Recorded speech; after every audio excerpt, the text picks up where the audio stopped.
enemy tried to get us there. Only by one side there was a chance for an attack. That's where the high wall is with the ramparts.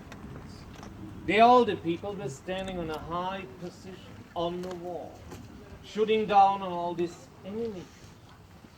Our main enemy were the neighbor cities, the Bishop of Würzburg and the Count of Nuremberg, to mention just those two, because they tried it so often, but they never made it.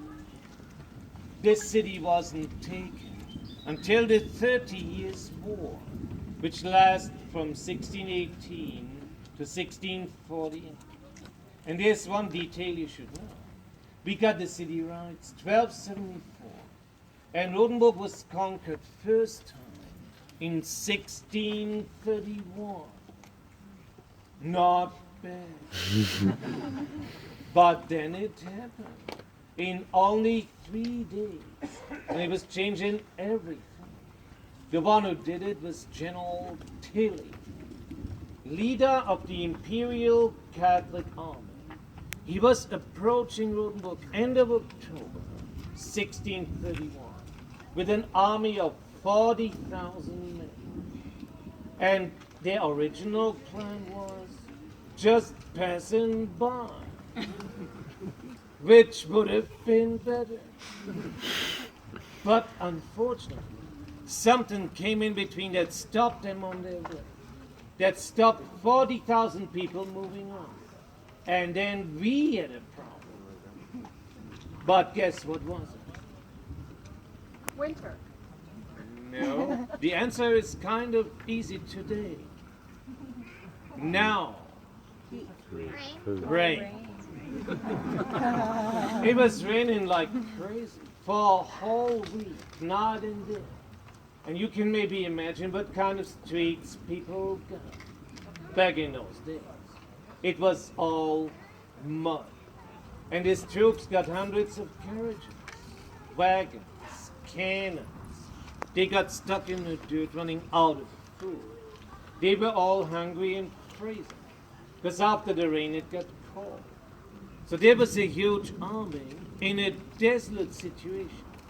They had to have a winter quarter, a dry spot, enough to eat.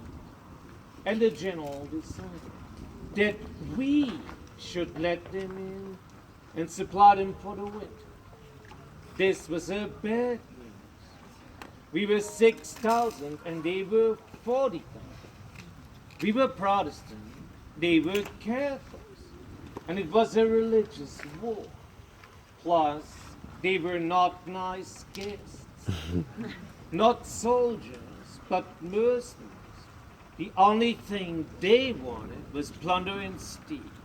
Take all our goods and things, our wives and daughters, and our balloons. And we should let them in and let them do all this? No way. These were brave people here. And the town fathers of Rodenburg decided that it's better to stand up and fight and hold this. And we dared to. And I have to tell you, that didn't work. There were simply too many of them. And as weak as they were, they got this big cannons. Once they realized that we won't let them in, they were shooting from a distance against our walls. And we were shooting back on them once they were closer. But on the third day of the attack, we ran out of gunpowder. There were just a few barrels of gunpowder left, all stored in the powder tower, which was one of these towers along the wall, a part of the fortification, and a pitch-dark room inside, like towers usually are. And then something very stupid. It's hard to talk about it. One of our own people made this huge mistake. It was one of the defenders. He was told to go and check out how much gunpowder we still had. And he did that. But with a torchlight. Maybe he forgot just for a moment what kind of tower it was. Or maybe he was so nervous or so drunk. You know, later on, we couldn't ask him what the hell he is saying. But the result was impressive. He blew it up. There were some heavy explosions, a gap in the wall, right where the main attack was. Now we surrendered immediately. Hoping for mercy, we opened the gates and they came in. But there was no mercy. We had killed more than 300 of them during the attack, while we had lost just 2 people so far. One was the guy with the torch, and the other one was standing too close. A craftsman and a nobleman died in this moment, and then these troops were here for 3 months, not only in the city, also in the nearby villages, killing hundreds of our people, bringing diseases. Rotenburg was plundered, but they didn't burn it last. After 3 months, they went, and Rotenburg still stood. But the war continued another terrible 17 years. And I don't want to go into details. Just say one thing. The longer that war lasts, the less you could tell who is friend or enemy. Towards the end of that war, they were just bandits and marauders, trying to plunder and steal as much as they could. And they did. Rotenburg suffered so badly that when this war was finally over, this was a poor, forgotten place. We had lost half of our people within the city walls and 2/3 in our villages. And there were new trade routes after the big war, replacing the old ones. But they did not touch Rotenburg anymore. Now we were isolated and almost nobody came along. And for the next 250 years, nothing happened.